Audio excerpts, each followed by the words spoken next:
Fin des pronoms. Et là on aura tout vu au niveau théorique. Donc le but du cours, c'est pas on sort du cours, on connaisse les pronoms. Les pronoms, vous allez les maîtriser avec le travail sur l'application. D'accord? Là, c'est qu'au moins, au point de vue théorique et au niveau des bases, on ait compris à quoi ça sert et comment on s'en sert. Donc les pronoms, maintenant, on va voir le reste des pronoms.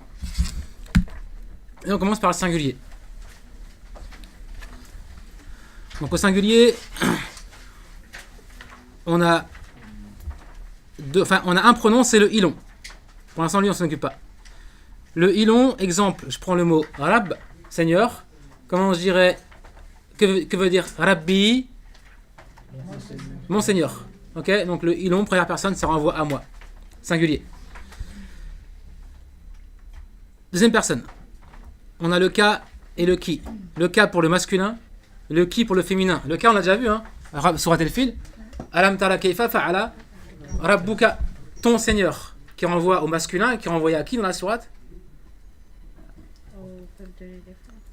Alors, est-ce que c'est au peuple parce que c'est un singulier en fait là? Le prophète sallallahu alayhi wa sallam. Alors si c'était à ça aurait été koum.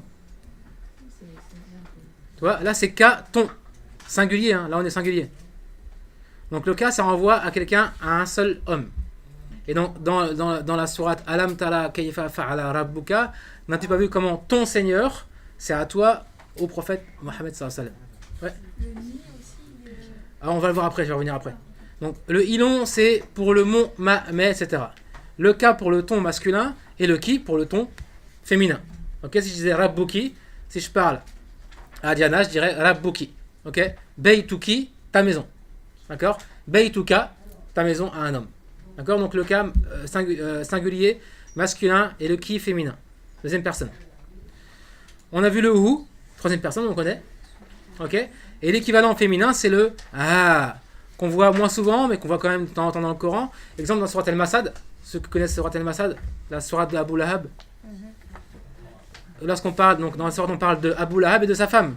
Et à la fin on dit dans son cou, fi jidiha. Le ha ça renvoie à la femme d'Abu Lahab. Donc on parle dans le verset qui précède. Ok, dans son cou, donc dans son cou à elle. Ok, son qui renvoie à elle. Donc le ha ça renvoie à la troisième personne féminin. Et je vous conseille encore une fois de ne pas traduire ha par son, etc.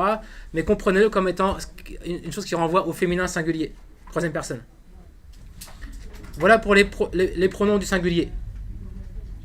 Donc au final, c'est pas énorme hein, comme chose à apprendre. Il y a le ilon pour le mon, ok, ka, ki, deuxième personne, le ou qu'on connaît bien, qu'on verra très souvent dans le Coran, et le ha pour au féminin. Et on a ici le ni que j'ai rajouté. En fait, le ni c'est la même chose que le ilon, hein. Sauf que le ni, ce sera lorsqu'il sera attaché à un verbe. Lorsque le ilon à un verbe.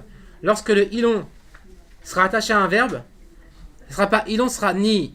Exemple, prenons l'exemple de yashkuru qui voudrait dire yashkuru qui veut dire il remercie. Yashkuru, il remercie.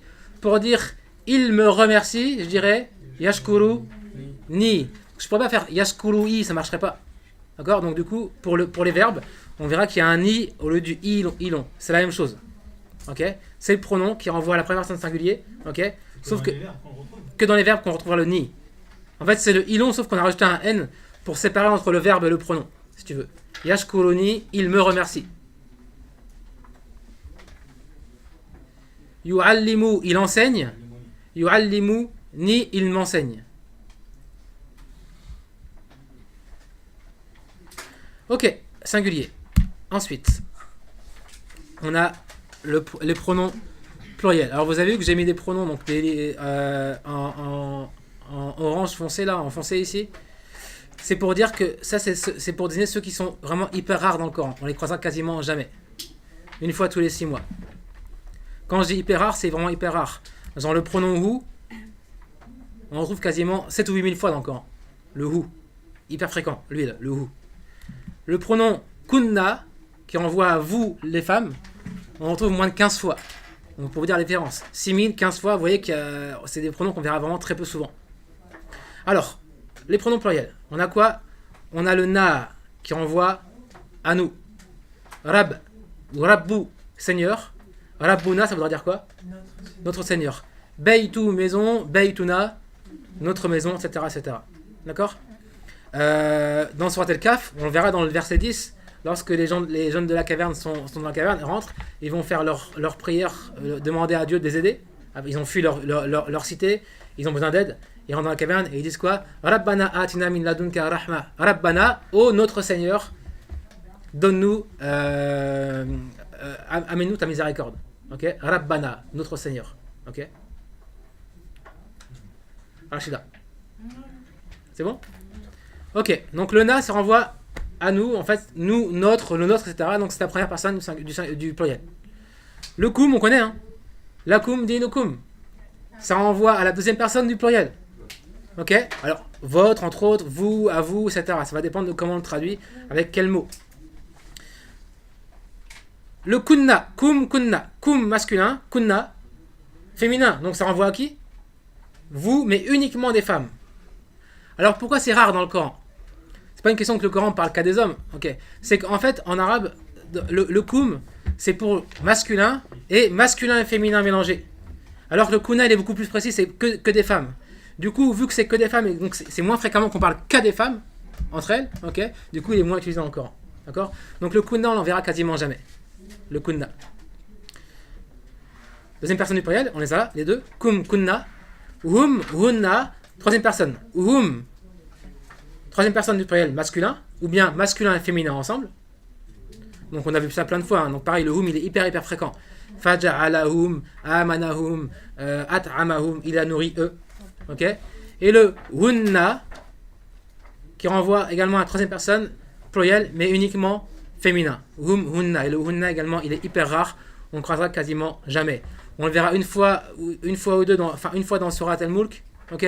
Et on verra un peu dans Surat Al-Baqarah de temps en temps. Mais sinon, on le verra quasiment jamais.